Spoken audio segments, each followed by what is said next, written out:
എഴുതി അതിന് സാധനമൊക്കെ ഉണ്ടല്ലോ, അതെല്ലാം വേണ്ട പോലെ ലീഗലായിട്ടുള്ള എഴുതി ശരിയാക്കി ഒരു 1.5 കോടി ഇവർ കൈമാറി. ബുധനാഴ്ച ആയപ്പോഴത്തേനും പൈസ കൈമാറി അവിടെ അഗ്രിമെൻ്റൊക്കെ എഴുതി ശരിയാക്കി. അത് അന്ന് കൊടുത്ത് ആധാരം പട്ടയൊക്കെ എടുക്കാനുള്ള ഏർപ്പാടാക്കിയിട്ട് ആ ചേട്ടൻ വീട്ടിലേക്ക് പോയില്ല, നേരെ പാലാ ബസ് സ്റ്റാൻഡിലേക്ക് പോയി. ബസ് സ്റ്റാൻഡിൽ നിന്ന് ആനകെട്ടി ഫാസ്റ്റ് കയറിയിരുന്നു. നേരം വെളുത്ത് വ്യാഴാഴ്ച നേരം വെളുത്ത് 6:15 മണിയായപ്പം കട്ടൻ കാപ്പി കുടിക്കേണ്ട സമയമായപ്പം അട്ടപ്പാടി സഖീവൻ ധ്യാനകേന്ദ്രത്തിന് പഠിക്കലിറങ്ങി കയറി വരിക. അപ്പോഴാണ് ഞാൻ ചെല്ലുമ്പോൾ കണ്ടുമുട്ടുന്നത്. ഇങ്ങനെ മുടിയൊക്കെ പാറി പറന്ന് ഉറങ്ങാതെ കയറി വരും ചേട്ടനെ കണ്ടപ്പോൾ അപ്പോഴാണ് വിവരം മനസ്സിലായത്. 8 ദിവസം പോലും തികയുന്നതിന് മുമ്പ് ആ സംഗതികൾ കടകളൊക്കെ മാറി. വീട്ടിൽ ഭാര്യയ്ക്ക് ഭയങ്കര സന്തോഷമായി. ഇപ്പൊ ചേട്ടാ ചേട്ടാ എന്നല്ലാതെ വിളിക്കുകയല്ല, മക്കൾക്ക് പപ്പേ പപ്പേ എന്ന് പറഞ്ഞത് വിളി കേൾക്കേണ്ടതാണ്. ഇപ്പൊ ചേട്ടൻ പറയാണ് എല്ലാവർക്കും ഭയങ്കര സന്തോഷമായി, മിണ്ടാട്ടായി, ജീവനായി, അടുപ്പിൽ തീ കത്താൻ തുടങ്ങി. ആകെപ്പാട് എനിക്ക് നഷ്ടപ്പെട്ടതെല്ലാം എനിക്ക് തിരിച്ചു കിട്ടിയത്. ആ വിൽക്കാൻ പറ്റാതെ പറഞ്ഞ ആ കാര്യസ്ഥലം, ആ വെറും ആ വിറ്റൊഴിയാ മൂല വിറ്റും പോയി. Price the Lord. വളരെ അത്ഭുതം കർത്താവ് അങ്ങനെ ചെയ്തു. ഞാൻ അന്ന് അതിശയപ്പെട്ട് ഞാൻ പറഞ്ഞു, കർത്താവ് ഞാൻ വേറൊന്നും ചെയ്തിട്ടില്ല, വെറുതെ ഇങ്ങനെ പറഞ്ഞിട്ടുള്ളൂ. എന്ത്? കടബാധ്യത മാറിപ്പോകട്ടെ. സംഭവിച്ചു.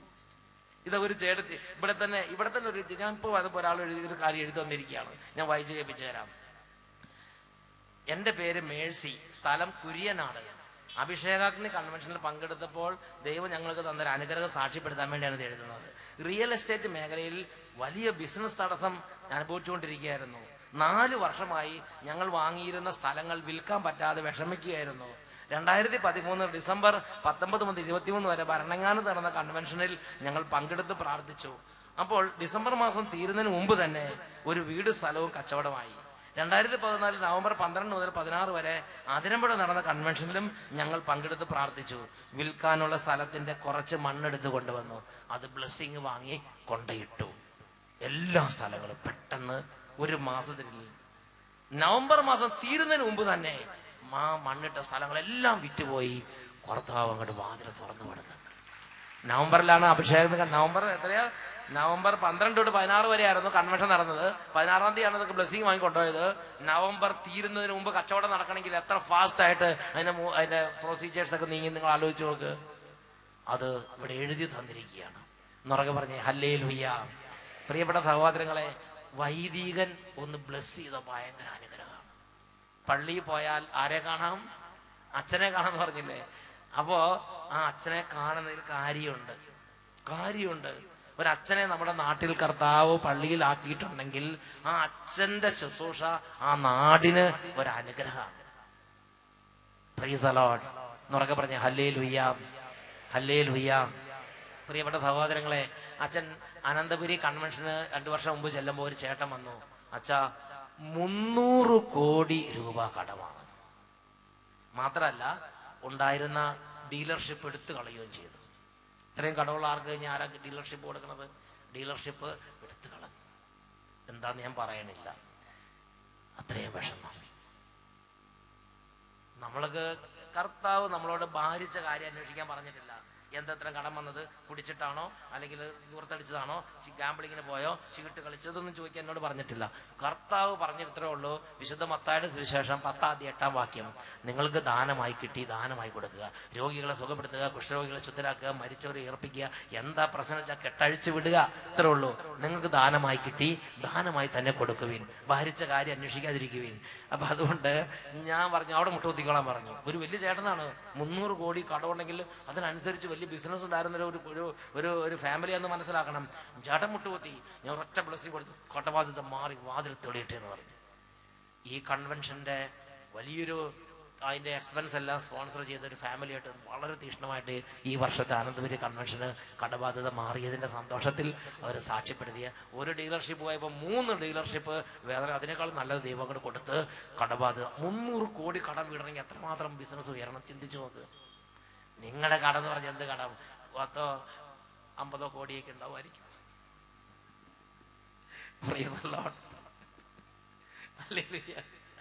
50 കോടിയുള്ള കടമുള്ളവരുണ്ടോ? 20 കോടി ഇല്ല, 10 കോടി, 5 കോടി, 2 കോടി, അത്രയൊന്നും ഇല്ല. ഇത് 300 കോടി കടമുള്ള ആളുടെ ചങ്കിന്റെ വേദന എന്ന് ഓർത്ത് നോക്ക്. പലിശ പലിശ. പ്രീസലോ ആദ്യം കാണുമ്പോൾ എനിക്കറിയാം അദ്ദേഹത്തിന്റെ വിഷമം. അദ്ദേഹം പറഞ്ഞു, ലോകത്തെ ആർക്കും അറിയില്ല എനിക്ക് ഇത്രയും വേദനയുണ്ടെന്ന്. അത്രയും വേദനയുള്ള മനുഷ്യനായിരുന്നു ആ കടബാധ്യതയുള്ള മനുഷ്യൻ. പക്ഷെ അദ്ദേഹം ദൈവത്തിൽ വിശ്വസിച്ചു, സഭയിൽ വിശ്വസിച്ചു, പൗരോഹിത്യത്തിൽ വിശ്വസിച്ചു. അത് അദ്ദേഹത്തിന് അനുഗ്രഹമായി മാറി. ഞാനിതിങ്ങനെ കണ്ടപ്പോൾ ഞാൻ കർത്താവിനോട് പറഞ്ഞു, കർത്താവേ ഇത് നല്ല ഏർപ്പാടായി, വെറുതെ ബ്ലസ് ചെയ്യാൻ അങ്ങനെ പോവുക ഒക്കെ നടക്കുക, ഇത് ഭയങ്കരം തന്നെ. അവ കർത്താവ് പറഞ്ഞു, വട്ടായിലച്ചൻ നെഗളിക്കാതിരിക്കൂ. ഞാൻ ചോദിച്ചു, കർത്താവ് ഇതിൽ പറഞ്ഞ സന്തോഷം എന്ത്? ഇങ്ങനെ ആശീർവദിക്കുക, അപ്പൊ നടക്കുക. അപ്പൊ കർത്താവ് പറഞ്ഞു, അച്ഛന്റെ എന്തെങ്കിലും പ്രത്യേകമായ ഒരു പുണ്യയോഗ്യത കൊണ്ട് സംഭവിക്കുന്നതാണെന്ന് തെറ്റിദ്ധരിക്കുകയൊന്നും ചെയ്യരുത്. അച്ഛന്റെ പുണ്യയോഗ്യതയോ അച്ഛന്റെ തപസിന്റെ ശക്തിയോ നിങ്ങളത് അട്രിബ്യൂട്ട് ചെയ്യാതിരിക്കാൻ വേണ്ടിയാ. അച്ഛൻ ചെരുപ്പില്ലാതെ നടക്കണോണ്ടായിരിക്കും ഇങ്ങനെ സംഭവിക്കണത്, അല്ലെങ്കിൽ അച്ഛൻ ഉപവസിക്കണോണ്ടായിരിക്കും സംഭവിക്കണത്.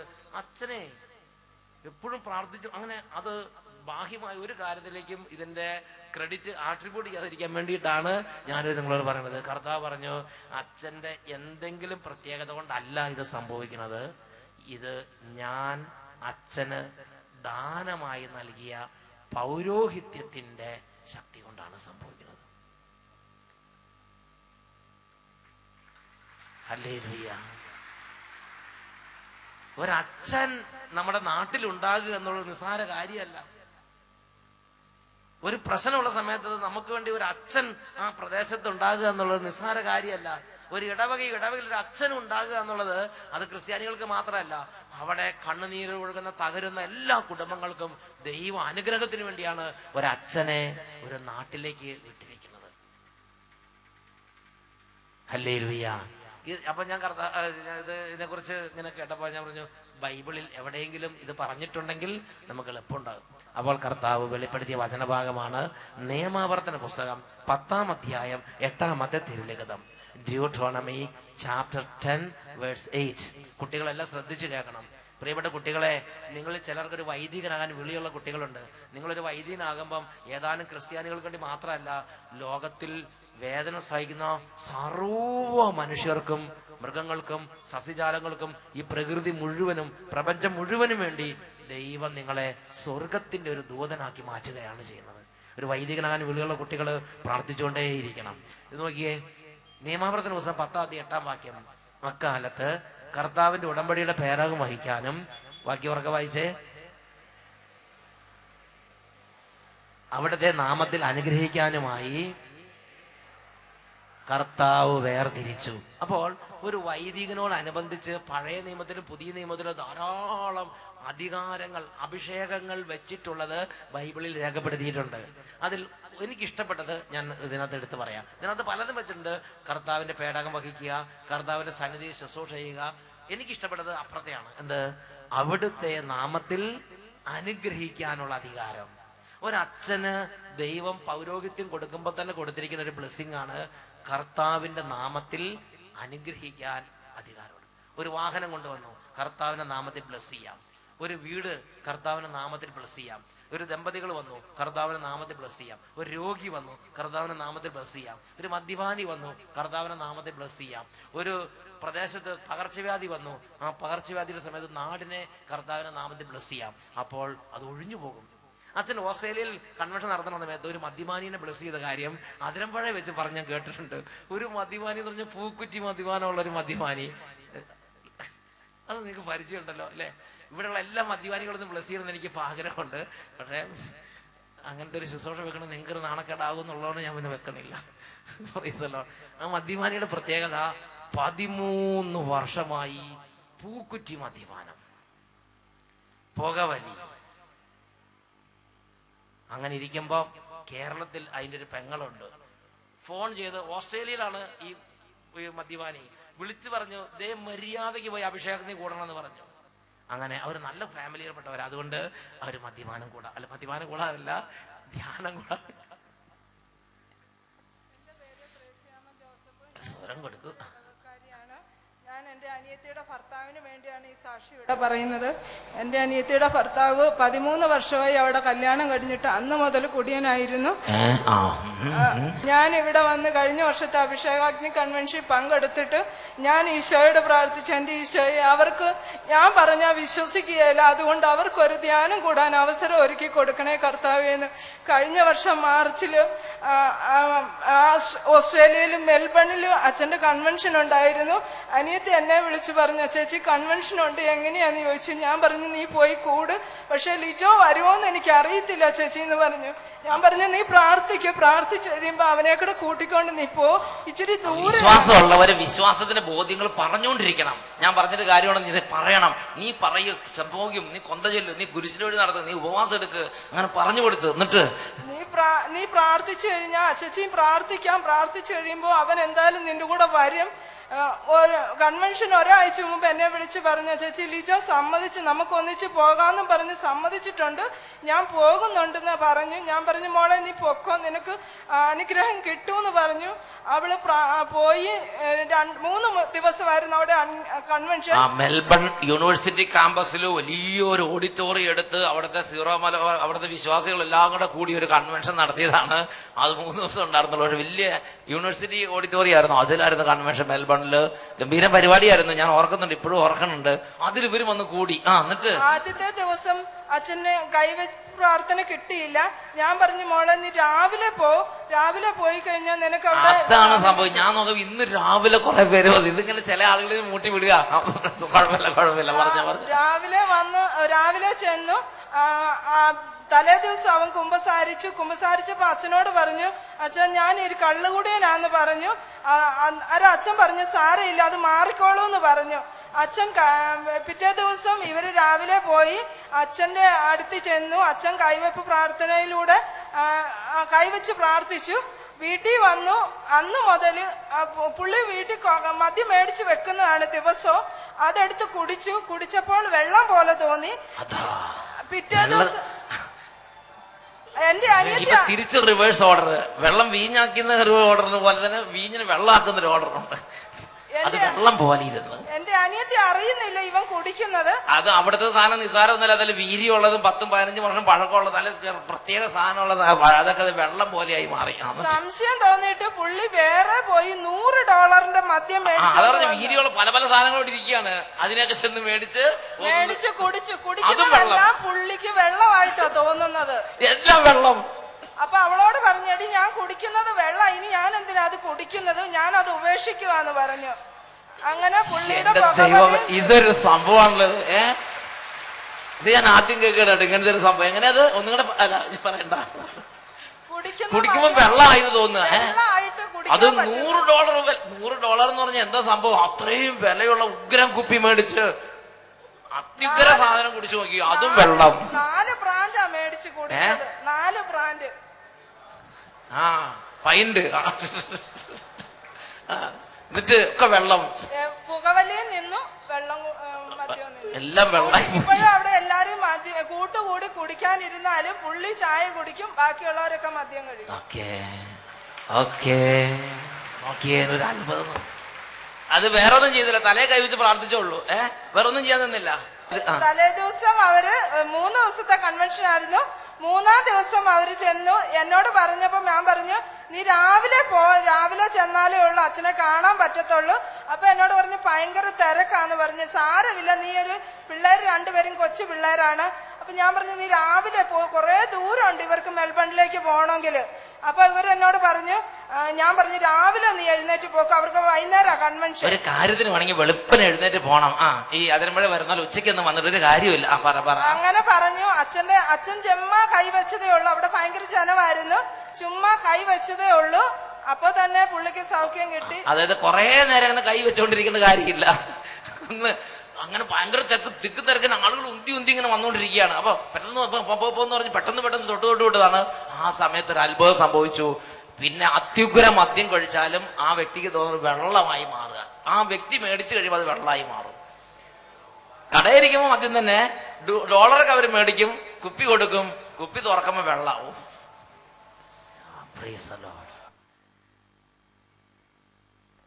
പ്രിയപ്പെട്ട സഹോദരങ്ങളെ, ആ വ്യക്തി പറയാണ്, ഇപ്പം എത്ര പേര് ചുറ്റുവട്ടത്തിരുന്ന് മദ്യം കുടിച്ചാലും അദ്ദേഹത്തിന് മദ്യം കഴിക്കാൻ തോന്നണില്ല. തൊട്ടു മുമ്പ് ഒരാൾ പറഞ്ഞില്ലേ, ചുമ്മാ തോന്നണില്ല, അത്രേ ഉള്ളൂ. പുക വലിക്കാൻ തോന്നിയാലും മദ്യപിക്കാൻ തോന്നില്ല, പകരം ചായ, പാല് അല്ലെങ്കിൽ ജ്യൂസ് അതൊക്കെ കുടിക്കുക. സുബോധം തിരിച്ചു കിട്ടി. എന്നൊക്കെ പറഞ്ഞ് ഹല്ലേലൂയ, ഹല്ലേലൂയ. അതാണ് ഒരു ഡെലിവറൻസ്. ഒരു അച്ഛൻ അങ്ങോട്ട് തൊട്ട് പ്രാർത്ഥിച്ചാൽ, സഭയിലെ പൗരോഹിത്യമുള്ളൊരു ശുശ്രൂഷ ചെയ്യുന്നൊരു അച്ഛൻ പ്രാർത്ഥിച്ചാൽ, ആ പ്രാർത്ഥന ആ ക്ഷണത്തിൽ ആ കുടുംബത്തിന്റെ പല കാലങ്ങളായുള്ള തകർച്ചകൾ അങ്ങോട്ട് വാഷ് ഔട്ട് ചെയ്ത് കളയും. ചികിത്സിച്ചിട്ട് ഭരിക്കാത്ത പല കാര്യങ്ങളാണ് മാറിപ്പോണെന്ന് ഓർക്കണം. ഒറ്റയ്ക്കിരുന്ന് എത്ര നാൾ ഇവർ പ്രാർത്ഥിച്ചു കാണും? ഈ ഭാര്യ എത്ര കാലം പ്രാർത്ഥിച്ചിട്ടുണ്ടാവും? അതിന്റെ ചേച്ചിമാരും ചേട്ടത്തിമാരും എത്ര കാലം പ്രാർത്ഥിച്ചു കാണും? മാതാപിതാക്കന്മാർ എത്ര കാലം പ്രാർത്ഥിച്ചു കാണും? 10,000-കണക്കിന് പേര് പ്രാർത്ഥിച്ചിട്ട് 10,000-കണക്കിന് പേര് വർഷങ്ങളോളം പ്രാർത്ഥിച്ച് നടക്കാത്തത് പൗരോഹിത്യത്തിന്റെ അധികാരമുള്ള ആ പ്രീസ്ലി ആ ബ്ലെസ്സിങ് അഭിഷേകമുള്ള അച്ഛൻ ഒരു തൊട്ട് ഒരു സെക്കൻഡ് മതി, അതങ്ങട് ഒരു യുഗം മാറി അടുത്ത യുഗം വരുന്നത് പോലെ പുതിയൊരവസ്ഥയിലേക്ക് കൊണ്ടുവരികയാണ്. ഇതിനു വേണ്ടിയിട്ടാണ് പള്ളിയും പട്ടക്കാരെയും നമ്മുടെ നാട്ടിൽ കർത്താവ് നിയമിച്ചാക്കിയിട്ടുള്ളത്. എന്നൊക്കെ പറഞ്ഞ് ഹല്ലേലൂയ, ഹല്ലേലൂയ. പള്ളി പോയി പറഞ്ഞാൽ മതി എന്ന് പറഞ്ഞില്ലേ? കാര്യമുണ്ട്. പള്ളി പോയി പറയണം. പറയുകയാണെങ്കിൽ പള്ളി പോയി പറയണം. അവിടെയാണ് കാര്യങ്ങൾക്ക് വ്യത്യാസം ഉണ്ടാവുള്ളൂ. Price the Lord. ഇവിടെ അങ്ങനെ പറയാറുണ്ടോ? പറയുകയാണെങ്കിൽ പള്ളി പോയി പറയണം. അങ്ങനെ പറയണവര് ദൈവത്തിന് ഞാനാ പറയണത്. നിങ്ങൾ ഇവിടെ പറഞ്ഞ് ആ മുക്കിലും ഈ മുക്കിലും അവരോട് ഇവരോട് പറഞ്ഞിട്ട് കാര്യമില്ല. പറയുകയാണെങ്കിൽ പള്ളി പോയി പറയണം. പറഞ്ഞാൽ അതിന് കാര്യമുണ്ട്. സാമൂഹ്യ പ്രവാചകന്റെ 1-ാമത്തെ പുസ്തകം 1-ാമത്തെ അധ്യായം. അവിടെ ഒരു കുടുംബത്തിന്റെ സങ്കടമുണ്ട്. ആ കുടുംബത്തിന്റെ സങ്കടം എന്താണെന്നറിയാവോ? വർഷങ്ങളായിട്ട് മക്കളില്ല. ഏൽക്കാന ഹന്ന ദമ്പതികളാണ്. അവർക്ക് വർഷങ്ങളായിട്ട് മക്കളില്ല. അങ്ങനെ ഏൽക്കാനയും ഹന്നയും ഒരു ദിവസം ദേവാലയത്തിലേക്ക് പോയി. അങ്ങനെ ഇവര് ഈ ഏൽക്കാനയ്ക്ക് വേറെ ഭാര്യമാർ ഇഷ്ടംപോലെ മക്കളുണ്ട്. ഹന്ന എന്ന ഭാര്യയിലാണ് മക്കളില്ലാത്തത്. ഈ ഹന്ന അതുകൊണ്ട് എപ്പോഴും ഇങ്ങനെ ഇടിപ്പിച്ചു കെട്ടിയ മുഖവും ഒരു സന്തോഷമില്ല. ദിവസങ്ങളോളം ഭക്ഷണം കഴിക്കാതെ കരഞ്ഞും വിലപിച്ചും വാശിയും കോപമായിട്ട് ഇങ്ങനെ ഇരിക്കുന്ന ഹന്ന.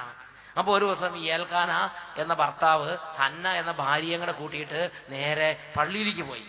പള്ളി ചെന്ന് പള്ളി കണ്ടതേ ഓർമ്മയുള്ളൂ. ഹന്ന പള്ളിയുടെ കയറി ഭയങ്കരമായിട്ട് കരച്ചിലും ബഹളമായി. അങ്ങനെ ഇരിക്കുന്ന സമയത്ത് ഏലി പുരോഹിതൻ വന്നു.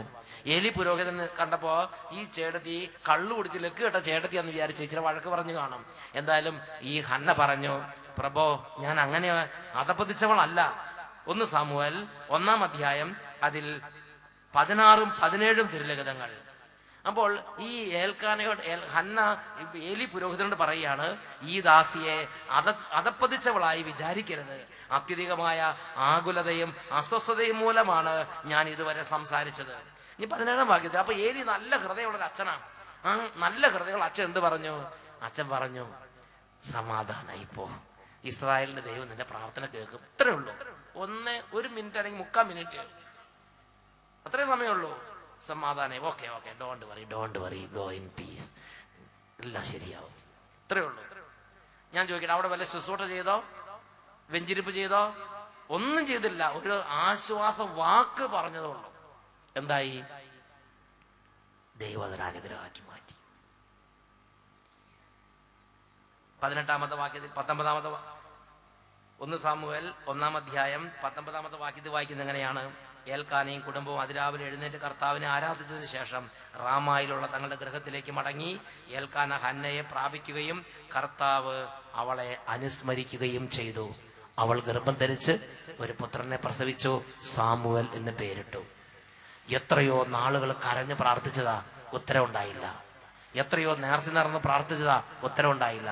ഇതിന്റെ ഈ ഹന്നയുടെ അപ്പനും അമ്മയും ചങ്ക് നുറുങ്ങി മകൾക്ക് വേണ്ടി പ്രാർത്ഥിച്ചിട്ടുണ്ട് ഒരു കുഞ്ഞിനെ കൊടുക്കാൻ, ഉത്തരവുണ്ടായില്ല.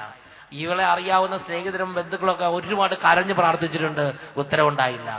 എന്നാൽ പള്ളി ചെന്ന് പറഞ്ഞ് അവിടെ അച്ഛൻ പറഞ്ഞു, okay, don't worry, go in peace. ഇത്രേ ഉള്ളൂ. ഇത് 1 മണിക്കൂർ 2 മണിക്കൂർ എടുത്ത് ശുശ്രൂഷ ചെയ്യണം നിർബന്ധിക്കുന്നത്. ചില ആളുകൾക്കുണ്ട് ഒരു അനുഭൂതി ആയില്ല, ഒരു അനുഭവമായില്ല, കുറച്ചും കൂടെ ചെയ്യൂ എന്ന് പറഞ്ഞ് അങ്ങനെ നിൽക്കണം.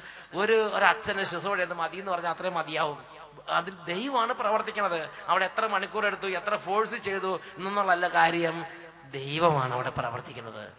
അവിടെ പൗരോഹിത്യത്തിന്റെ അധികാരം ത്തിലുള്ള ശുശ്രൂഷയാണ് പ്രധാനപ്പെട്ട കാര്യം എന്നുറക്കെ പറഞ്ഞ് ഹല്ലേലൂയ, പ്രൈസ് ദി ലോർഡ്. അതുകൊണ്ട് പ്രിയപ്പെട്ട സഹോദരങ്ങളെ, ഈ ഏൽക്കാനയുടെ ഭാര്യ ഹന്ന പള്ളി ചെന്ന് ദുഃഖം പറഞ്ഞു. ആ പുരോഹിതൻ അവിടെ ഉണ്ടായിരുന്ന ആ പുരോഹിതൻ പറഞ്ഞു, പേടിക്കണ്ട, ദൈവം നിന്നെ അനുഗ്രഹിക്കും. ഇത്രയേ ഉള്ളൂ, ദൈവം നിന്നെ അനുഗ്രഹിക്കും. അപ്പൊ തന്നെ അതിന് ആ സങ്കടത്തിന് പരിഹാരമായി. പ്രൈസ് ദി ലോർഡ്, ഹല്ലേലൂയ എന്നുറക്കെ പറഞ്ഞ ഹല്ലേലൂയ, ഹല്ലേലൂയ. പ്രിയപ്പെട്ട സഹോദരങ്ങളെ, അപ്പോൾ ഒരച്ഛൻ ഇങ്ങനെ ബ്ലെസ്സിങ് ചെയ്യേണ്ട ആവശ്യമില്ല. ഒന്ന് പറഞ്ഞാൽ മതി, ഒരു കാര്യം പറഞ്ഞു കിട്ടിയാൽ മതി, നിങ്ങളുടെ കുടുംബത്തിൽ അനുഗ്രഹമാവും. ഇന്നലെ ഒരു കുട്ടിയായിട്ട് വന്നപ്പം ആ കുട്ടി ജന്മന ലങ്സ് കേടുവന്ന് തെങ്ങിന്റെ പൊടിയില്ലാത്ത രാജ്യത്തേക്ക് പൊക്കോളാന്ന് പറഞ്ഞ് ഡോക്ടർമാർ വിട്ടൊരു കുട്ടിയുണ്ടല്ലോ. ആ കുട്ടിയുമായി ദൈവശബ്ദം കൺവെൻഷൻ വന്നപ്പോഴത്തേനും, മോനെ നീ രക്ഷപ്പെട്ടു, നിന്റെ കഷ്ടകാലം തീർന്നു, നിന്റെ കേട് ഇതോടെ മാറി, ഇത്രേ പറഞ്ഞുള്ളൂ. അന്ന് തൊട്ട് പുതിയ ശ്വാസകോശം ദൈവം അങ്ങോട്ട് കൊടുത്തു. അട്ടപ്പാടി ഇതുപോലൊരു സംഭവം ഉണ്ടായി. അതായത് അട്ടപ്പാടിയിൽ ഒരു ദിവസം ഒരു ചേടത്തി വന്നു. ആ ചേടത്തി എന്താ വെച്ചാൽ ഫുൾ ഗർഭിണിയായിട്ട് ഇങ്ങനെ ഇരിക്കുക. പിന്നെയാണ് മനസ്സിലായത് ഡ്യൂപ്ലിക്കേറ്റ് ആണ് വിഷയം. കാരണം കുട്ടിയില്ലാത്ത ഗർഭ, വയറ് മാത്രമേ ഉള്ളൂ, കുട്ടിയില്ല. ചോദിച്ചപ്പോൾ മനസ്സിലായത് ഇങ്ങനെയാണ്, മൂന്നാമത്തെ കുട്ടീനെ പ്രസവിച്ചപ്പം വയറിന്റെ മസിൽ പൊട്ടിപ്പോയി. വയറിന്റെ അല്ല, ഗർഭപാത്രത്തിന്റെ മസിൽ പൊട്ടിപ്പോയി. അതുകൊണ്ട് ഈ വയറ് പിന്നെ തിരിച്ചിങ്ങോട്ട് പോകുന്നില്ല. പൂർണ്ണ ഗർഭിണിയുടെ വയറ് പോലെ തന്നെ ഇരിക്കുക. ഈ വയറിന്റെ തൊലിയുടെ ബലത്തിൽ മാത്രമാണ് ഇത് പിന്നെ ഇത്രയും കാലം താങ്ങിക്കൊണ്ട് നടന്നത്. ഇങ്ങനെ കുനിയാൻ പറ്റില്ല, നിവരാൻ പറ്റില്ല, കിടക്കാൻ പറ്റില്ല, കുളിക്കാൻ പറ്റില്ല, ഭാരം എടുക്കാൻ പറ്റില്ല, ഒന്നും ചെയ്യാൻ പറ്റില്ല. ഇങ്ങനെ ഒരു പ്രതിമ നടക്കണ പോലെ ഇങ്ങനെ നടക്കാം വീട്ടിൽ കൂടെ. 10 വർഷം ഇതായിരുന്നു ആ ചേച്ചിയുടെ സ്ഥിതി. 10 വർഷം ഇതായിരുന്നു ആ ചേച്ചിയുടെ സ്ഥിതി. അപ്പോഴാണ് ഈ സ്ഥിതിയായിട്ട് അട്ടപ്പാടിയിലേക്ക് വന്നത്. അപ്പോൾ ഒരച്ഛൻ, അവിടെ ഒരു കൊച്ചച്ഛൻ, നമ്മുടെ ഷൈജു അച്ഛനെ പോലെ ഒരു കൊച്ചച്ഛൻ, ഒരൊറ്റ ബ്ലെസ്സിങ്, വയറെ പുറകോട്ട് പോകുന്നു പറഞ്ഞു. പ്രിയപ്പെട്ട സഹോദരങ്ങളെ, വയറ് പുറകോട്ട് പോയില്ല. അപ്പോൾ അച്ഛൻ ആ വയറിൻ്റെ ഒന്നുകൂടെ നോക്കിയിട്ട് പറഞ്ഞു, ആ ചേച്ചിയോട് പറഞ്ഞു, പേടിക്കണ്ട, പൗരോഹിത്യ അധികാരം ഉപയോഗിച്ചാണ് സംസാരിച്ചിട്ടുള്ളത്, വയറ് തന്നെ പൊക്കോളും, അനുസരിച്ചില്ലെങ്കിൽ അനുസരിപ്പിക്കാൻ വേറെ വഴിയുണ്ട്, വയറ് തന്നെ പൊക്കോളും, ചേച്ചി ഹോളിൽ പോയിരുന്നോ. അപ്പൊ ചേച്ചിക്ക് ഒരു വിശ്വാസം വരുന്നില്ല. എന്നാ വിശ്വാസം വരുന്ന ഒരു കാര്യം ചെയ്തോ, ഒരു തുള്ളി വെഞ്ചിരിച്ച എണ്ണ നാവിലേക്ക് തരാം, അത് കഴിച്ചിട്ട് പൊക്കോളാൻ പറഞ്ഞ് ഒരു തുള്ളി വെഞ്ചിരിച്ച എണ്ണ നാവിലേക്ക് ഒറ്റിച്ചു കൊടുത്തു. ക്ലാസ്സിൽ പോയിരുന്നോളാൻ പറഞ്ഞു. 1 മിനിറ്റ് ശുശ്രൂഷ, ഇത്രയൊക്കെ സമയമുള്ളൂ, ബാക്കി അടുത്ത ആൾക്ക് ശുശ്രൂഷ ചെയ്യണം, ഇപ്പൊ പൊക്കോളാൻ പറഞ്ഞു. ആ ചേച്ചി പറയാണ്, ക്ലാസ്സിൽ ചെന്നിരുന്നതും ഷൂന്ന് പറഞ്ഞിട്ട് ഈ ഫുട്ബോളിന്റെ കാറ്റ് പോണ പോലെ കാറ്റ് പോയിട്ട് വയറ് പുറകോട്ട് വന്നിട്ട് സ്ലിം ബ്യൂട്ടി ആയിരിക്കുക. എൻ്റെ പേര് റാണി ജോസഫ്, സ്ഥലം പുത്തൻകുരുട്ടി ഇടവകയാണ്. എൻ്റെ വയറിൻ്റെ മസില് 10 വർഷമായിട്ട് പൊട്ടിയിരിക്കുകയായിരുന്നു. എൻ്റെ പ്രസവത്തോടുകൂടി സംഭവിച്ചതാണ്. എൻ്റെ മോൻ ഉണ്ടായി കഴിഞ്ഞപ്പോൾ മുതൽ എൻ്റെ വയറിൻ്റെ മസിൽ പൊട്ടി ഇങ്ങനെ പൂർണ്ണ ഗർഭിണിയായ ഒരു സ്ത്രീയുടെ വയറ് പോലെ എൻ്റെ വയർ വീർത്തിരിക്കുകയായിരുന്നു. എനിക്ക് വളരെയധികം ബുദ്ധിമുട്ടുകളായിരുന്നു. കുനിയുവാനോ ജോലി ചെയ്യുവാനോ കിടക്കുവാനോ ഒക്കെ വളരെയധികം ബുദ്ധിമുട്ടായിരുന്നു. എൻ്റെ വയറെ തൊട്ട് നോക്കിയാൽ അകത്തോട്ട് കൈ ഇറങ്ങിപ്പോകുന്ന പോലെ ഈ തൊലിയുടെ ബലത്തിൽ മാത്രമാണ് വയറ് നിന്നിരുന്നത്. വളരെയധികം സഹനങ്ങളായിരുന്നു. നടുവിന് വേദനയും ജോലി ചെയ്യാനൊക്കെ വളരെയധികം ബുദ്ധിമുട്ടും ഉണ്ടായിരുന്നു. 2011 മാർച്ച് മാസത്തെ 20-ാം തീയതി ധ്യാനത്തിൽ അട്ടപ്പാടിയിൽ പോയി താമസിച്ച് ധ്യാനിക്കുവാൻ എനിക്ക് ദൈവം ഇടവരുത്തി. അവിടെ വെച്ച് 2 ദിവസത്തിന് ശേഷം ജോയിയച്ഛൻ എന്ന അച്ഛൻ അവിടെ രോഗികൾക്ക് വേണ്ടി പ്രാർത്ഥിക്കുന്നുണ്ടായിരുന്നു. അപ്പോൾ ഞാനും അവിടെ ചെന്നു. എനിക്ക് വേണ്ടി അച്ഛൻ പ്രാർത്ഥിച്ചു. അച്ഛൻ പറഞ്ഞു, ഈശോ സൗഖ്യം തരാൻ ആഗ്രഹിക്കുന്നുണ്ട്, വിശ്വാസ പ്രമാണം ചൊല്ലിക്കൊണ്ട് അച്ഛൻ എനിക്ക് തന്ന ആ വെഞ്ചരിച്ച എണ്ണ കഴിക്കാൻ പറഞ്ഞു. ഞാൻ കഴിച്ചു. അപ്പോൾ എനിക്ക് പ്രത്യേകിച്ചൊന്നും അനുഭവപ്പെട്ടില്ല. ഞാൻ എൻ്റെ സീറ്റിൽ പോയിരുന്നു. കുറച്ചു കഴിഞ്ഞപ്പോൾ എനിക്ക് എന്തോ ഒരു വലിയ ഭാരം പോയതുപോലെ അനുഭവപ്പെട്ടു.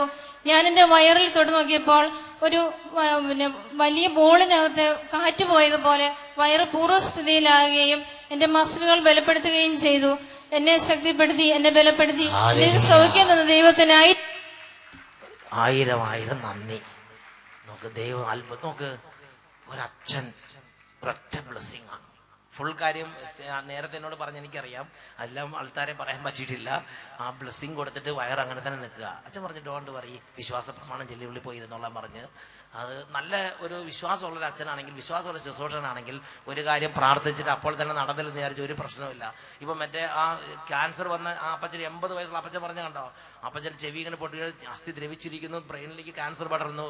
അത് ഒരു ഊത് കൊടുത്തിട്ട് പറഞ്ഞു ഓക്കെ എല്ലാം ശരിയായി, ഇനി 4 മാസം അല്ല 4 വർഷം കഴിഞ്ഞാലും ഞാൻ മരിക്കില്ല, പൊക്കോളാൻ പറഞ്ഞു. ആ സമയത്ത് മാറിയില്ലോ നമ്മൾ നോക്കേണ്ട കാര്യമില്ല. അത് പൗരോഹിത്യത്തിന്റെ അധികാരത്തിലാണ് പറഞ്ഞിരിക്കുന്നത്, നടന്നിരിക്കും. ഉറക്കെ പറഞ്ഞേ ഹല്ലേലൂയ, ഹല്ലേലൂയ. പ്രിയപ്പെട്ട സഹോദരങ്ങളെ, ആ അപ്പച്ചന്റെ മകൻ ഡോക്ടർ ഈ എറണാകുളത്തെ മെയിൻ മെഡിക്കൽ ഓഫീസേഴ്സൊക്കെയാണ് നിർദ്ദേശം കൊടുത്തിരിക്കുന്നത് മരണത്തിന്റെ ഒരുക്കത്തിൽ ചെയ്തോളാൻ. അതൊക്കെയാണ് അങ്ങോട്ട് മാറിയിട്ട് അത്ഭുതങ്ങൾ ഇവിടെ സംഭവിക്കുന്നത്. എന്നുറക്കെ പറഞ്ഞേ ഹല്ലേലൂയ. അതുപോലെ തന്നെ ഈ ചേച്ചി 10 വർഷം ഇതുപോലെ വയറുമായിട്ട് വീട്ടിൽ കൂടെ നടക്കുക. നിങ്ങൾ ചിന്തിച്ചു നോക്ക്, ഒരു ജോലിയും ചെയ്യാൻ പറ്റില്ല. ഒന്ന് ശരിക്കും കടക്കാൻ പറ്റും. നിങ്ങൾ ചിന്തിച്ചു നോക്കിയേ, ഒരു ജോലിയും ചെയ്യാൻ പറ്റില്ല. പക്ഷെ ദൈവം ഒരു അച്ഛന്റെ അപ്പൊ ഇവർ ഒറ്റയ്ക്ക് പ്രാർത്ഥിക്കാതിരിക്കുവോ? ഇവരെ കുടുംബാംഗങ്ങൾ പ്രാർത്ഥിക്കാതിരിക്കുവോ? വീട്ടിൽ ഇരുന്നുള്ള പ്രാർത്ഥന നിസ്സാരമാണോ? പക്ഷെ സഭയുടെ ഒരു ശുശ്രൂഷ സ്വീകരിച്ചപ്പോ അവിടെ വ്യത്യാസം ഉണ്ടായി.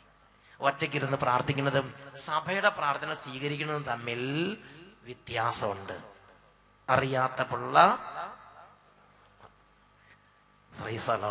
എന്നൊക്കെ പറഞ്ഞ് ഹല്ലേലൂയ, ഹല്ലേലൂയ. നമ്മുടെ കാരണന്മാർക്ക്, നമ്മുടെ പഴയ കാരണന്മാർക്ക് വലിയ PhD ഒന്നും ഇല്ലായിരുന്നെങ്കിലും അവർക്ക് പള്ളിയിൽ പോയി പ്രാർത്ഥിക്കുന്നതിന്റെ വില അറിയായിരുന്നു. തിരുനാൾ കൂടുന്നതിന്റെ വില അറിയായിരുന്നു. സഭ കൂടുമ്പോൾ അവിടെ പോയ പ്രയർ ആ ബ്ലെസ്സിങ്സ് സ്വീകരിക്കേണ്ട ആവശ്യകത അവർക്ക് അറിയാമായിരുന്നു. എന്നാൽ ഈ പുതുതലമുറ, ഇപ്പൊ കോളേജിൽ പഠിക്കുന്ന കുട്ടികൾ, ഇപ്പൊ ഹൈസ്കൂളിൽ പഠിക്കുന്നവര്, +1 പഠിച്ചുകൊണ്ടിരിക്കുന്നവര്, ഈ പുതുതായിട്ടുള്ള ഈ പുതുതലമുറയ്ക്ക് ആ ഒരു പരിജ്ഞാനം കിട്ടിയിട്ടില്ല. അതുകൊണ്ട് ദൈവത്തിന്റെ പരിശുദ്ധാത്മാവ് ഈ രാത്രി സഭയുടെ ശുശ്രൂഷയെ പരിചയപ്പെടാൻ, നിങ്ങൾ സഭയുടെ ശുശ്രൂഷയെ നിങ്ങളുടെ ജീവിതത്തിലേക്ക് ഗൗരവമായ ഒരു പ്രായത്തിലേക്ക് വരുന്നതിന് മുമ്പ് തന്നെ സഭയുടെ ശുശ്രൂഷയെ പരിചയപ്പെടണമെന്ന് പരിശുദ്ധാത്മാവ് ആഗ്രഹിക്കുന്നുണ്ട്. എന്നുറക്കെ പറഞ്ഞേ ഹല്ലേലൂയ. ഏശയ്യായുടെ പുസ്തകത്തിൽ 44-ാം അധ്യായത്തിൽ 26-ാമത്തെ വാക്യം അവിടെ നമ്മൾ വായിക്കുന്നത് എങ്ങനെയാണ്? ഏശയ്യ 44:26 വചനത്തിൽ ഇങ്ങനെയാണ് പറയുന്നത്, അവിടുന്ന് തന്റെ ദാസന്മാരുടെ വാക്കുകൾ ഉറപ്പിക്കുകയും ദൂതന്മാരുടെ ഉപദേശങ്ങളെ നിവർത്തിക്കുകയും ചെയ്യുന്നു. അവിടുന്ന് തന്റെ ദാസന്മാരുടെ വാക്ക് ഉറപ്പിക്കുകയും തന്റെ ദൂതന്മാരുടെ ഉപദേശത്തെ നിവർത്തിക്കുകയും ചെയ്യുന്നു. എന്ന് പറഞ്ഞാൽ ഒരു അച്ഛൻ ഒരു കാര്യം പറഞ്ഞാൽ അത് നടപ്പാക്കുന്നത് കർത്താവായ ദൈവം തന്നെയാണ്. അച്ഛന്റെ ഡ്യൂട്ടി പറയുക എന്നത് മാത്രമാണ്, നടപ്പാക്കുന്നത് കർത്താവായ ദൈവം തന്നെയാണ്. അവിടുന്ന് തന്റെ ദാസന്മാരുടെ വാക്ക് നടപ്പാക്കുകയും ഉറപ്പിക്കുകയും തന്റെ ദൂതരുടെ ഉപദേശങ്ങളെ നിവർത്തിക്കുകയും ചെയ്യുന്നു. Price the Lord. എന്നൊക്കെ പറഞ്ഞ ഹല്ലേലൂയ. ഇങ്ങനെ നമ്മളെ അനുഗ്രഹിക്കാൻ വേണ്ടി ദേശത്ത് പള്ളിയും പട്ടക്കാരെയും നൽകിയ കർത്താവിന് നന്ദി പറഞ്ഞ് 2 കരങ്ങൾ ഉയർത്തി നമുക്കൊന്ന് സ്തുതിക്കാം. ഹാലലുയ്യ, ഹാലലുയ്യ. യേശുവേ ആരാധന, യേശുവേ ആരാധന, യേശുവേ ആരാധന, യേശുവേ ആരാധന. ഹാലലുയ്യ, ഹാലലുയ്യ. യേശുവേ നന്ദി, യേശുവേ സ്തുതി. ഉറക്കെ പറഞ്ഞേ ഹല്ലേലൂയ. Price the Lord. ഇനി നമ്മള് അടുത്തൊരു കാര്യം, ഒരു വൈദികനിൽ ദൈവം നിക്ഷേപിച്ചിരുന്ന മറ്റൊരു അഭിഷേക കൃപയെക്കുറിച്ചാണ് ചിന്തിക്കുന്നത്. അത് നമ്മൾ വായിക്കുന്നത് പ്രഭാഷകന്റെ പുസ്തകം 45-ാം അധ്യായത്തിൽ 16-ാം തിരുലിഖിതത്തിലാണ്. പ്രഭാഷകന്റെ പുസ്തകം 45:16 വൈദികർക്ക് കൊടുത്തിരിക്കുന്ന ഒരു അഭിഷേകത്തെ കുറിച്ച് രേഖപ്പെടുത്തിയിരിക്കുകയാണ്. ഇങ്ങനെയാണ് നമ്മൾ വായിക്കുന്നത്, ജനത്തിന്റെ പാപങ്ങളുടെ പരിഹാരത്തിന് വേണ്ടി കർത്താവിന് ബലിയർപ്പിക്കുന്നതിനും സ്മരണാംശമായി കുന്തിരികവും സുഗന്ധദ്രവ്യങ്ങളും അർപ്പിക്കുന്നതിനും അവിടുന്ന് അവനെ മാനവ കുലത്തിൽ നിന്ന് തെരഞ്ഞെടുത്തു. എവിടുന്ന് തെരഞ്ഞെടുത്തിരിക്കുന്നത്? പറക പറ. എവിടുന്ന് തെരഞ്ഞെടുത്തിരിക്കുന്നത്? മാനവ കുലത്തിൽ നിന്നാണ് തെരഞ്ഞെടുത്തിരിക്കുന്നത്. അതുകൊണ്ട് മാനവകുലത്തിൻ്റെതായ കുറച്ച് സ്വഭാവങ്ങൾ വൈദികരിലും ഉണ്ടായിരിക്കും. സാധാരണ മനുഷ്യരുടെ വീടുകളിൽ നിന്നാണ് വൈദികരെ തെരഞ്ഞെടുത്തിട്ടുള്ളത്. അതുകൊണ്ട് തന്നെ സാധാരണ മനുഷ്യൻ്റെതായ ഒരു മേഖല, ഒരു സ്വഭാവത്തിന്റെ ഒരു മേഖല, ദേഷ്യമോ അരിശോ എടുത്തുചാട്ടോ പിടിവാശിയോ അങ്ങനെ കുറച്ച് കാര്യങ്ങൾ മരിക്കുന്നത് വരെ ഓരോ വൈദികനും തന്നെ വിശുദ്ധീകരിക്കുന്നതിന് തോതനുസരിച്ചാണ് അത് കുറഞ്ഞു പോവുകയുള്ളൂ. അത് ഒരു മേഖലയാണ്. അതോടൊപ്പം തന്നെ വൈദികന്റെ ജീവിതത്തിലുള്ള മറ്റൊരു മേഖലയാണ് ദൈവികമായ വശം. ഒരു വൈദികന് 2 ഘടകങ്ങളുണ്ട്. ഒന്ന് മാനുഷിക വശമുണ്ട്, 2 ദൈവിക വശമുണ്ട്. Price the Lord. നിങ്ങൾ ചിലർ ചിന്തിക്കുന്നത് എങ്ങനെയാണ്, പട്ടം കിട്ടിയ അതോടുകൂടെ മാനുഷികമായ വശങ്ങളെല്ലാം മാറി പിന്നെ പൂർണ്ണമായും ദൈവികമായ ഒരവസ്ഥയായിരിക്കും അച്ഛൻ്റെത് എന്നാണ് പല ആളുകളും ചിന്തിച്ചിരിക്കുന്നത്. അതുകൊണ്ടാണ് ഒരു വൈദികന്റെ ജീവിതത്തിൽ ഒരു കുറവ് വന്നു കഴിയുമ്പോൾ പെട്ടെന്നൊരു ഷോക്ക് ഉണ്ടാവും. അച്ഛൻ അങ്ങനെ ചെയ്തോ?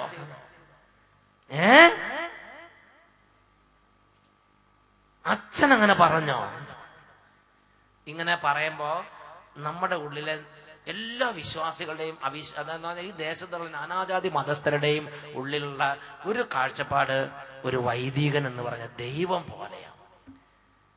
Price the Lord. അത് സത്യമാണ് താനും. പക്ഷെ ഒരു യാഥാർത്ഥ്യം നമ്മൾ മനസ്സിലാക്കണം. ഞാനിത് എല്ലാം മനസ്സിലാക്കിക്കൊണ്ടാണ് ഞാൻ പറയണത്. ദൈവം തന്നെയാണ്, സംശയമില്ല. പക്ഷേ അതോടൊപ്പം തന്നെ മനുഷ്യനുമാണ്. അതുകൊണ്ട് മനുഷ്യൻ്റെതായ ആ സ്വഭാവ വിശേഷങ്ങൾ മരിക്കുന്നത് വരെ ഒരു വൈദികന്റെ ജീവിതത്തിൽ ഉണ്ടായിരിക്കും. ഓരോ വൈദികരും എത്രമാത്രം തന്നെ വിശുദ്ധീകരിക്കാൻ വേണ്ടി അത്യധ്വാനം ചെയ്തുകൊണ്ടിരിക്കണമോ അത്രയും അദ്ദേഹത്തിന്റെ ആ ശുദ്ധീകരണം അല്ലെങ്കിൽ വിശുദ്ധീകരണം നടന്ന് ദൈവകൃപ കൊണ്ട് നിറയപ്പെട്ടവനായി മാറും. ഓട്ടോമാറ്റിക്കായി പട്ടം കിട്ടുമ്പോൾ ഓട്ടോമാറ്റിക്കായി ആരും തന്നെ ദൈവികനായി മാറുന്നില്ല. Price the Lord. പക്ഷെ പട്ടം കിട്ടുമ്പോൾ അപ്പൊ തന്നെ ഈ വലിയ പൗരോഹിത്യത്തിന്റെ കൃപ ആ അച്ഛനിൽ ദൈവം ദാനമായി നിക്ഷേപിക്കുന്നുണ്ട്. അത് അച്ഛന്റെ പ്രത്യേക യോഗ്യത നോക്കിയിട്ടല്ല, ദൈവം ദാനമായി തെരഞ്ഞെടുത്ത് ദാനമായി കൊടുക്കുകയാണ്. ദൈവത്തിന്റെ ഇഷ്ടമാണ് അത്.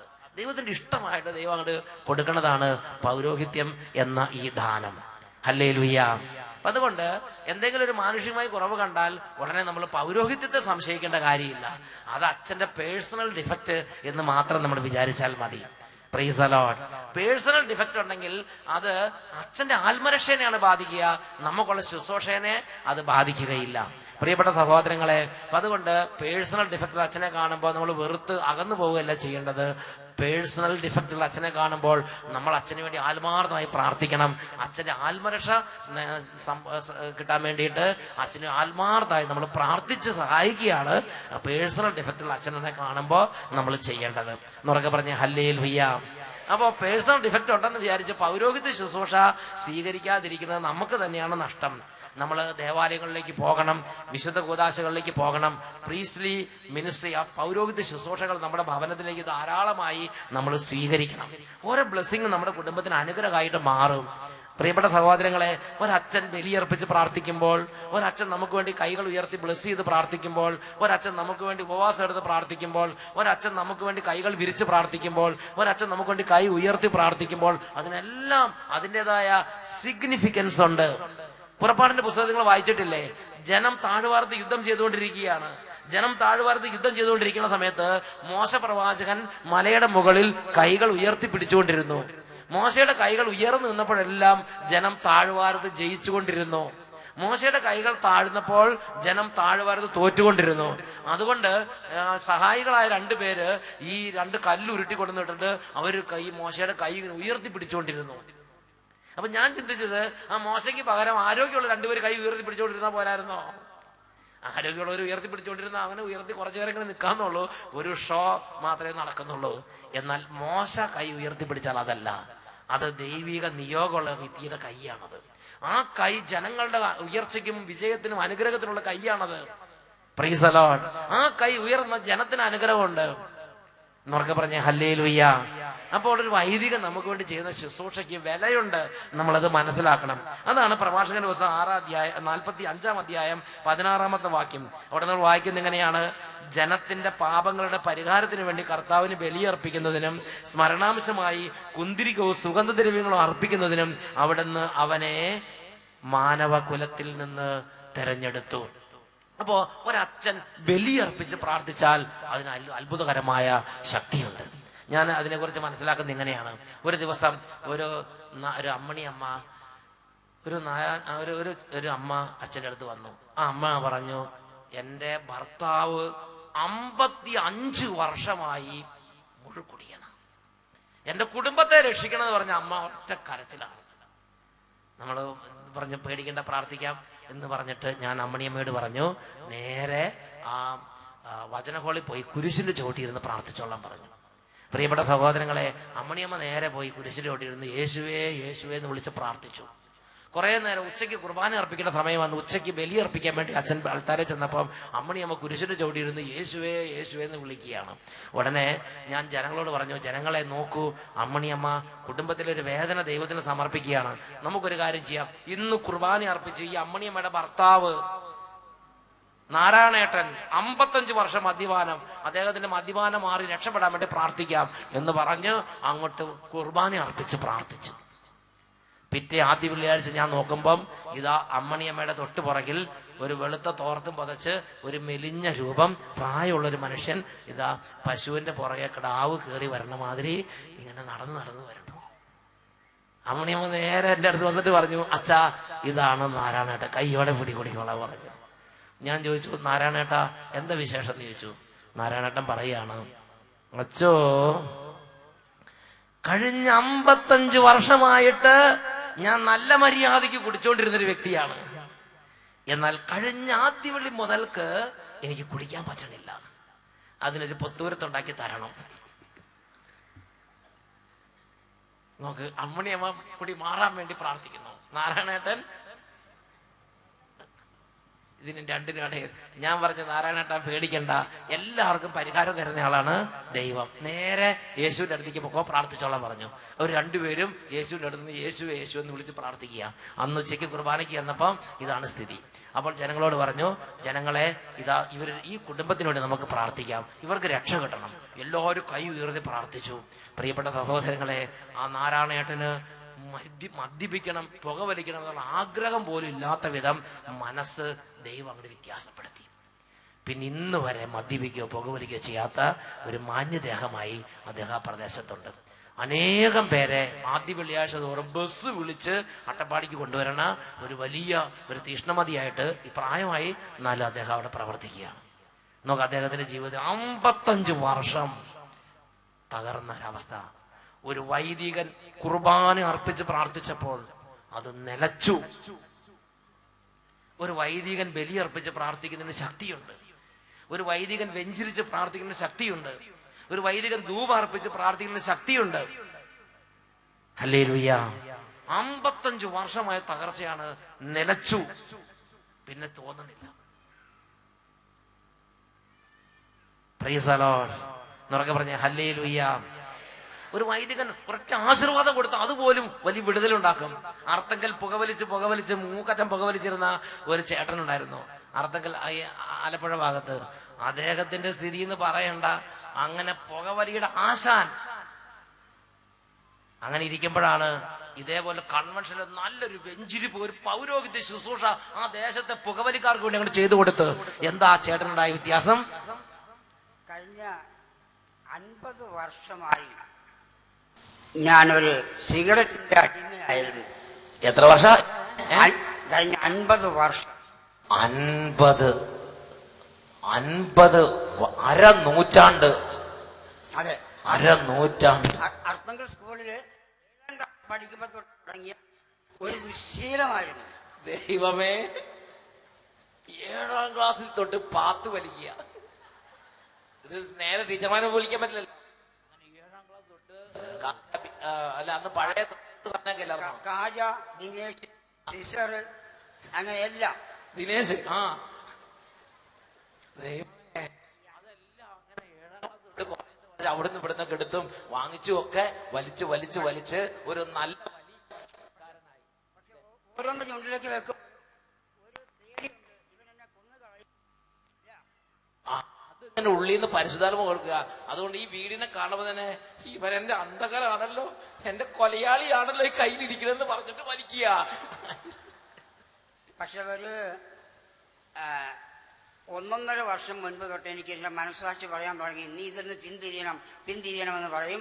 പക്ഷേ ടെൻഷൻ ഉണ്ടാകുമ്പോൾ, ദേഷ്യം ഉണ്ടാകുമ്പോൾ, എന്തെങ്കിലും സന്തോഷം ഉണ്ടാകുമ്പോൾ, ദുഃഖം ഉണ്ടാകുമ്പോഴൊക്കെ ജീവിതത്തിൽ എന്തൊക്കെയുണ്ടോ അപ്പോഴൊക്കെ തീർച്ചയാണ്. സന്തോഷം ഉണ്ടായ വലിക്കും, ദുഃഖം ഉണ്ടായ വലിക്കും, ടെൻഷൻ ഉണ്ടായ വലിക്കും, ഫ്രീ ആയ വലിക്കും, റിലീസ്ഡ് ആയ വലിക്കും. എപ്പോഴും ഒരു നല്ല വലിക്കാരനായിരുന്നു ചുരുക്കി പറഞ്ഞാൽ. നിങ്ങളോട് ഞാൻ എൻ്റെ ഒരു സാക്ഷ്യം പറയുകയാണ്. കഴിഞ്ഞ വർഷം ഞാനിവിടെ വരുമ്പോൾ എൻ്റെ പോക്കറ്റിൽ 2 3 സിസർ കിടപ്പുണ്ട്. കഴിഞ്ഞ വർഷത്തെ കൺവെൻഷന് വന്നപ്പോ കൺവെൻഷൻ സമയത്ത് വലിക്കാൻ വേണ്ടി 3 സ്റ്റോക്ക്, കാരണം 3 മണിക്കൂറുണ്ടല്ലോ. അപ്പോ ഒരു ദിവസം എത്ര വലിക്കുന്ന കണക്കാക്കണം. അച്ഛൻ ഇവിടെ ഒന്ന് പറയുന്നുണ്ട്, 50 പേരെ കർത്താവ് ബീഡി വലിയുന്നു സിഗരറ്റ് വലിയുന്നു രക്ഷിച്ചിരിക്കുന്നു എന്ന് അച്ഛൻ പറയുമ്പോ എന്റെ ശരീരം ഒന്ന് വിറച്ചതായിട്ട് ഓർക്കുന്നുണ്ട്. ആ സമയത്ത് കിടുകിടാന്ന് ശരീരം അങ്ങോട്ട് വിറച്ച്. പക്ഷേ ഒന്നും നടന്നില്ല എന്നില്. യേശുവേ, ആ സമയത്ത് 3 സിസർ പോക്കറ്റിൽ കിടക്കുക. ഒന്നും നടന്നില്ല. ഒരു 4-5 ദിവസം കഴിഞ്ഞപ്പോൾ ഞാൻ അർത്തുങ്ക പള്ളിയില് പോയി പ്രാർത്ഥിച്ചുകൊണ്ടിരിക്കുമ്പോ എന്റെ മനസ്സ് പറഞ്ഞു, ഇന്ന് മുതൽ നീ വലിക്കുന്നില്ല എന്ന് പറഞ്ഞു. അങ്ങോട്ട് ഒരു ശക്തമായൊരു സ്വരം ഉള്ളിൽ നിന്ന് അങ്ങോട്ട് പുറപ്പെട്ടു. എന്നിട്ട് അതിനുശേഷം വാങ്ങിച്ചെന്ന കടയിൽ ചെന്ന് പറഞ്ഞ്, എടാ ഇന്ന് മുതൽ ഞാൻ സിഗരറ്റ് വാങ്ങില്ല. അവൻ സന്തോഷമായി.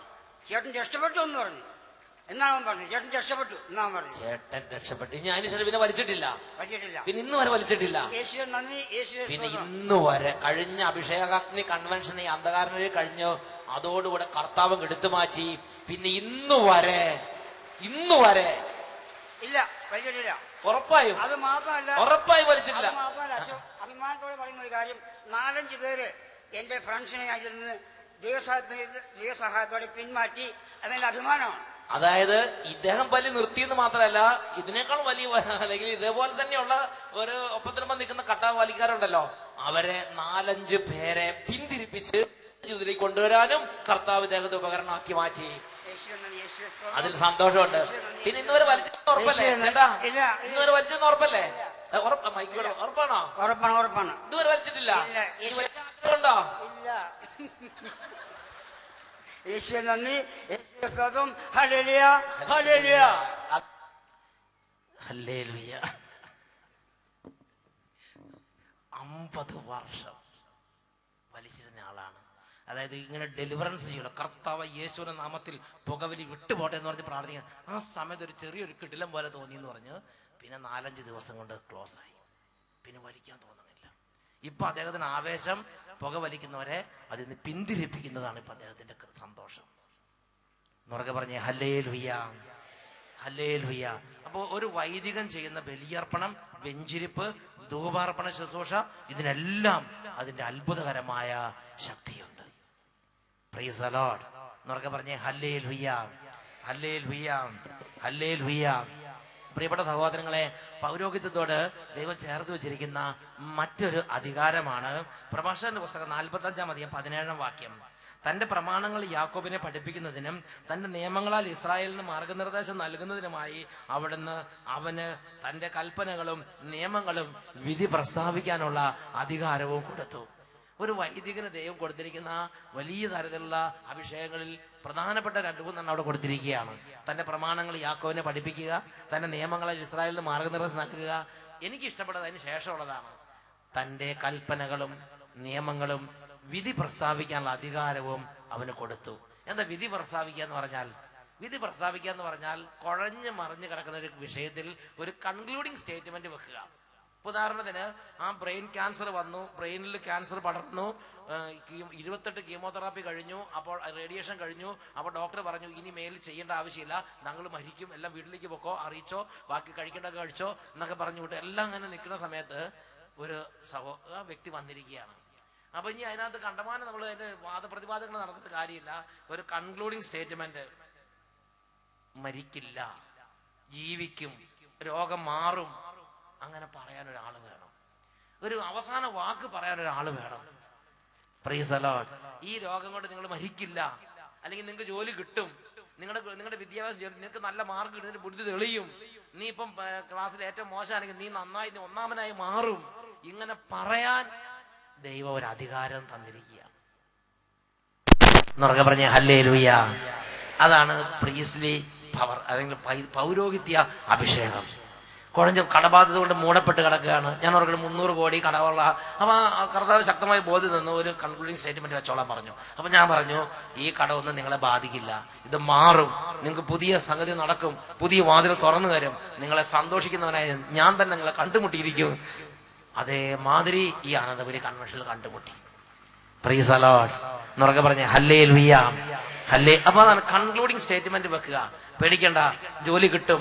അല്ലെങ്കിൽ ഇപ്പോഴത്തെ കുടുംബത്തിലെ പ്രശ്നം അതേ മക്കൾ ഉണ്ടാകും എന്ന് പറഞ്ഞാൽ മക്കൾ ഉണ്ടാകും. ഇന്നലെ കണ്ടില്ലേ, കല്യാണം കഴിച്ച് 21 വർഷമായിട്ട് മക്കളില്ല. ഒരു കൺക്ലൂഡിങ് സ്റ്റേറ്റ്മെന്റ്, നിങ്ങൾക്ക് ചികിത്സ ചെയ്തിട്ട് മക്കളില്ല, നിങ്ങൾ പ്രാർത്ഥിച്ചിട്ട് മക്കളില്ല, നിങ്ങൾ എന്ത് ചെയ്തിട്ട് ഇത്രയും കാലമായിട്ട് മക്കളില്ല, പേടിക്കണ്ട, നിങ്ങളെ ദൈവം അനുഗ്രഹിക്കും. ഒരു കൺക്ലൂഡിങ് സ്റ്റേറ്റ്മെന്റ് ആണ്. അപ്പൊ തന്നെ ദൈവം അങ്ങോട്ട് ബ്ലെസ് ചെയ്ത് കൊടുത്തു. Price the Lord. അത് നിങ്ങൾ ഓർക്കുന്നില്ലേ ഇന്നലെ ഒരു സാക്ഷ്യം പറഞ്ഞത്? നിങ്ങൾ നടന്നില്ലേ? ഒരു 21 വർഷം, അബ്രാഹത്തിന്റെ പകുതി പ്രായമുള്ള പ്രൈസ് ദി ലോർഡ് എന്നൊക്കെ പറഞ്ഞ ഹല്ലേലൂയ. ദൈവം അങ്ങനെ അനുഗ്രഹിക്കുമെന്ന് പറഞ്ഞു, ദൈവം അങ്ങനെ അനുഗ്രഹിച്ചു. വേറെ മാനദണ്ഡമൊന്നുമില്ല അതിനകത്ത്. വേറെ ഒരു ബയോളജിയോ കെമിസ്ട്രിയോ നോക്കിയിട്ട് കാര്യമില്ല. ഹല്ലേലൂയ. അതാണ് ദൈവം തന്റെ ജനത്തിന്റെ ഇടയിലെ പൗരോഹിത്യത്തിന് നൽകിയിരിക്കുന്ന ഒരു കൃപ.